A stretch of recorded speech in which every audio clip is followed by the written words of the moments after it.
What will the Prime Minister be doing when he lands in London tomorrow?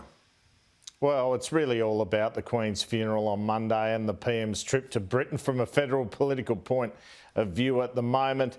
The PM did a round of breakfast radio interviews this morning prior to his departure, where he spoke about the schedule. He'll be meeting the British Prime Minister and King and Canadian Prime Minister ahead of the funeral. But Saturday morning, I'll travel to Kent for a meeting with the new British Prime Minister, Liz Truss.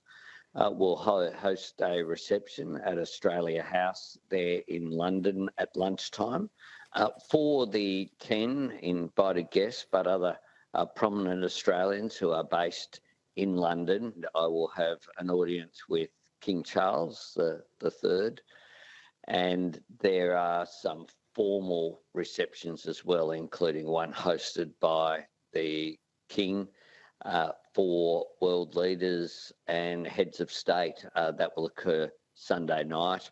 On Sunday morning, I'll be catching up with Justin Trudeau, the Prime Minister of Canada, and then, of course, the funeral.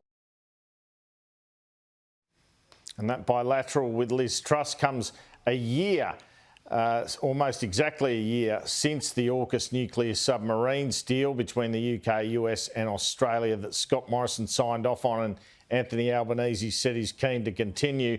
The PM this morning in this round of interviews found himself defending King Charles after that footage we played yesterday of the King swearing about a pen that didn't work and getting the date wrong when he signed a document. Prime Minister, can you relate to King Charles's frustration at his pen not working? You're often in those situations where you're doing something publicly.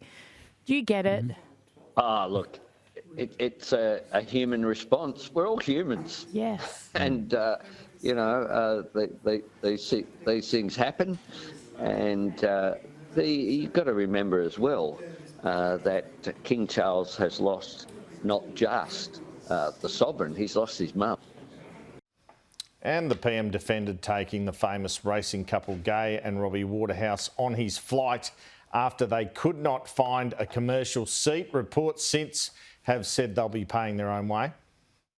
They received separate invitations through the palace, and they were having a difficulty yesterday afternoon. We got contacted. They were having a difficulty booking commercial flight getting across. As you can understand, it's a bit full at the moment. So, yes, we extended an invitation. Is that at your generosity, or are they paying for their tickets? I think that level of detail I'm not down to